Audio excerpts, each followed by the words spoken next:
Detergent के cup. और इसी तरह से आप और अपने घर में थोड़ा परिवर्तन लाना। विदेशी जो क्रीम पाउडर लिपस्टिक है, नेल पॉलिश है, कॉस्मेटिक्स है, ये सब निकालो बाहर। फेयर एंड लवली, क्लियर सिल, क्लियर टोन, इरेस्मिक, इमामी, पॉन्ड्स, ये सब हटाओ, सब विदेशी। बहुत महंगी है, लूट हो रही है इसमें। फेयर एंड लवली का भाव मालूम है? 25 ग्राम है 40 रुपए, 50 ग्राम 80 रुपए, 100 ग्राम 160 रुपए, 1 किलो 1600 रुपए। अब 1600 रुपए किलो की क्रीम लगाओ मुंह पे, उससे अच्छा 4 किलो बादाम खरीद के खाओ।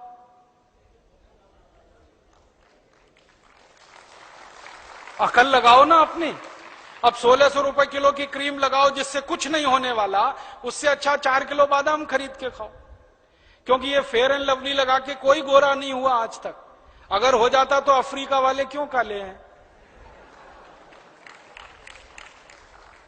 मैंने लगा के देखा था एक भैंस को 4 साल फेयर एंड लवली, अभी भी काली की काली ही है।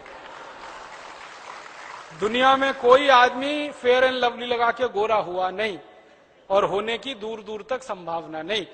क्योंकि जो आदमी काला और गोरा होता है ना, उसका सिद्धांत ही अलग है। हमारे खून में एक केमिकल होता है, उसका नाम है मेलेनिन। जब मेलेनिन की मात्रा बढ़ जाती है तो शरीर काला पड़ जाता है। जब मेलेनिन की मात्रा कम हो जाती है शरीर गोरा हो जाता है। और जब मेलेनिन की मात्रा ना बढ़ती है ना घटती है, सामान्य रहती है, तो शरीर सांवला होता है। हम सब हिंदुस्तानी सांवले हैं क्योंकि मेलेनिन ना ज्यादा है ना कम है, और आदर्श स्थिति यही होती है। और ज्यादा गोरा होने के चक्कर में मत फंसो। मैं आपको एक कहानी सुनाता हूं। हमारे देश के एक राष्ट्रपति थे, डॉक्टर राधाकृष्णन, सुना? जब वो राष्ट्रपति बनने के बाद पहली बार लंदन गए तो अंग्रेज पत्रकारों ने उनको चिढ़ाने के लिए एक सवाल पूछ लिया। सवाल क्या पूछा? डॉक्टर राधाकृष्णन से पूछा गया लंदन प्रेस कॉन्फ्रेंस में कि आप हिंदुस्तानी लोग काले क्यों होते हैं? राधाकृष्णन जी ने इतना सुंदर जवाब दिया, वो आप सबको देना। उन्होंने कहा हम हिंदुस्तानी काले नहीं होते, कुछ और होते हैं। तो उसने कहा क्या होते हैं?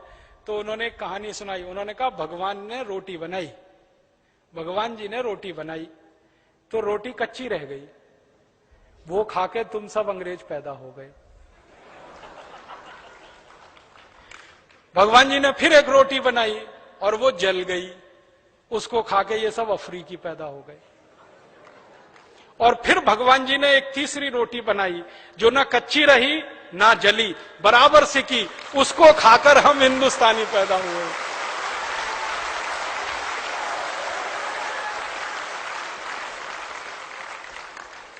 तो हम काले नहीं हैं, सांवले हैं।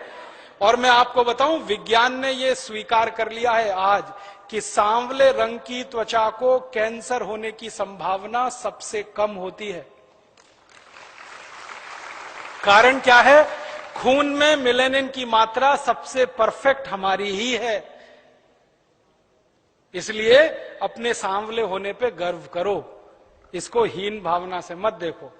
और बार बार ध्यान करो कि शंकर जी सांवले, भगवान राम सांवले, श्री कृष्ण सांवले, तो हम गोरे होके करेंगे क्या? हम तो सांवले ही अच्छे हैं। और जब यह बात मन में बैठ जाए कि सांवले अच्छे हैं तो फेयर एंड लवली की जरूरत क्या फिर? क्योंकि वो तो गोरा बनाने वाली क्रीम है। हटाओ उसको, 1600 रुपए किलो की फालतू में। तो ये फेयर एंड लवली, क्लियर सिल, क्लियर टोन, इरेस्मिक, इमामी, पॉन्ड्स, ये सब हटाओ घर में से। फिर आप बोलोगे जी कौन सी क्रीम लाएं? कोई मत लाओ, आप जैसे हो बहुत अच्छे हो। लगा नहीं है तो देशी गाय का घी चुपड़ लिया करो, सबसे अच्छा।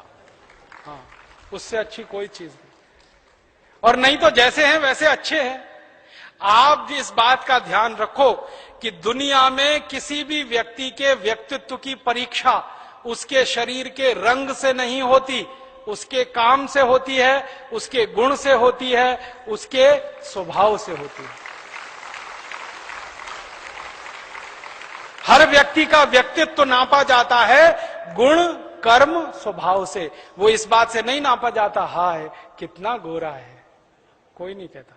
अब कोई मर जाता है हमारे देश में तो उसके बारे में आपस में चर्चा करते हैं तो कहते कितना दयालु था, कितना देशभक्त था, कितना काम करता था समाज का। कभी ये सुना कोई कहता ओ क्या गोरा चिट्टा था, मर गया बेचारा। कोई नहीं कहता। त्वचा का रंग याद नहीं करते, गुण कर्म स्वभाव याद किए जाते हैं। तो गुण कर्म स्वभाव अपने अच्छे बनाओ, ये फेयर एंड लवली वगैरह की जरूरत नहीं। और माताओं बहनों को जरूर समझाओ ये बात, उनके दिमाग में ये बात लाओ। मुझे इतना दुख है ये बात कहते हुए कि जब ये विज्ञापन आता है ना फेयर एंड लवली गोरेपन की क्रीम, एक दिन समय आने पर भारत स्वाभिमान की तरफ से इस विज्ञापन के खिलाफ मुकदमा करना है सुप्रीम कोर्ट में। क्या मुकदमा करना है? जब बार बार वो टीवी पे दिखाते हैं ना फेयर एंड लवली गोरेपन की क्रीम, 1 हफ्ते में गोरापन आएगा, 15 दिन में आएगा, 21 दिन में आएगा, आप ट्यूबलाइट की तरह से जलने लगेंगे, इतने गोरे हो जाएंगे। जब ये विज्ञापन बार बार आता है ना, तो करोड़ों इस देश की काली मां बहन बेटियों के छाती पर आरी चलती है। ये आप महसूस करने की कोशिश करो। हमारा हिंदुस्तान तो आप जानते हैं 115 करोड़ का है, 50 करोड़ माताएं बहनें हैं इस देश में, और उस 50 करोड़ माताओं बहनों में लगभग 40 से 45 करोड़ सांवली हैं या काली हैं।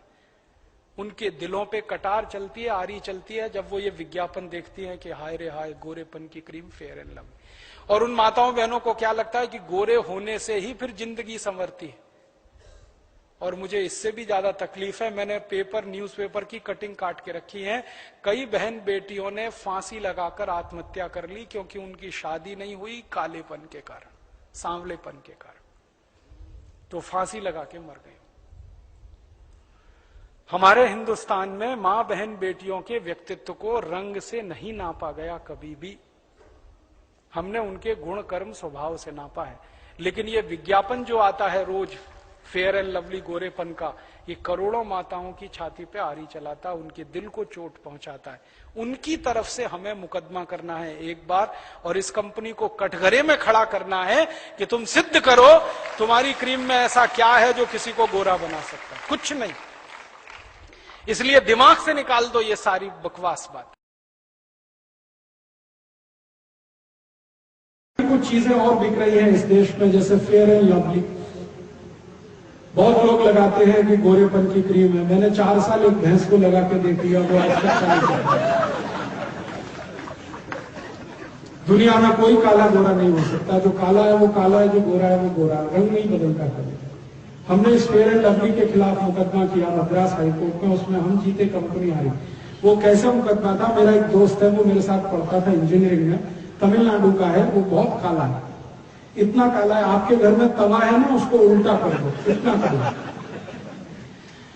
और वो मेरे साथ हॉस्टल में रहता था, हम दोनों रूम पार्टनर थे। मैं उसको रोज देखता था वो फेयर एंड लवली लगाता। 12 साल उसने फेयर एंड लवली लगाया, और वो बोलता है कि हॉस्टल में आने से 8 साल पहले से लगा रहा फेयर एंड लवली। तो 20 साल लगाया, अभी भी चिक्कट काला। तो मैंने एक दिन कहा भाई कभी तो तू सुधरेगा। तो एक दिन उसको समझ में आ गया, उसने कहा अब बस, अब बंद फेयर एंड लवली। तो मैंने कहा तेरे पास इसका फेयर एंड लवली खरीदने का जो बिल है, वाउचर है, वो मुझे दे दे। तो उसने दे दिए। तो उसके आधार पर हमने केस कर दिया मद्रास हाईकोर्ट में। वो मद्रास में रहता है तो केस वहीं करना पड़ा। अब जजमेंट देने वाला जो जज है वो एक दिन बोला कि मेरे घर में भी यही समस्या है। वो जज कहता है मेरे घर में भी यही समस्या है। तो उसने बहुत सुंदर जजमेंट दिया। पेप्सी ये फेयर एंड लवली कंपनी के अधिकारियों को जाना पड़ा मद्रास हाईकोर्ट में। जज ने उनसे पूछा कि आपने इसमें क्या मिलाया है जो किसी व्यक्ति को काला है तो गोरा बना दे। तो उनका साहब इसमें कुछ नहीं मिला है। तो अच्छा ये बताओ ये बनती कैसे? तो उनका सुअर की चर्बी के तेल से हम इसे बनाते हैं। अब भारत की करोड़ों माताएं बहनें ये सुअर की चर्बी का तेल चेहरे पे पोतती है और सोचती है बहुत सुंदर होगा। सुंदरता फेयर एंड लवली में नहीं है, क्रीम पाउडर लिपस्टिक में नहीं है। सुंदरता गुण कर्म और स्वभाव में है। आपका गुण अच्छा है, कर्म अच्छा है, स्वभाव अच्छा है तो आप अच्छा है। आप मत लगाइए फेयर एंड। फिर आप बोलेंगे कौन सी क्रीम लगा? कोई मत लगाइए, जैसे आप हैं बहुत अच्छे। त्वचा हमारी जैसी है बहुत ही अच्छी, इसमें क्रीम पाउडर लगा के इसको खराब मत करिए। क्योंकि सभी वैज्ञानिक जो त्वचा रोग विशेषज्ञ हैं वो ये कहते हैं कि त्वचा को जितना ज्यादा केमिकल्स लगाएंगे उतनी खराब होगी। तो कुछ मत लगाइए। और ये कितनी महंगी है फेयर एंड लवली? 25 ग्राम 40 रुपए में है, 50 ग्राम 80 रुपए में है, 100 ग्राम 160 रुपए की है, 1 किलो 1600 रुपए की है।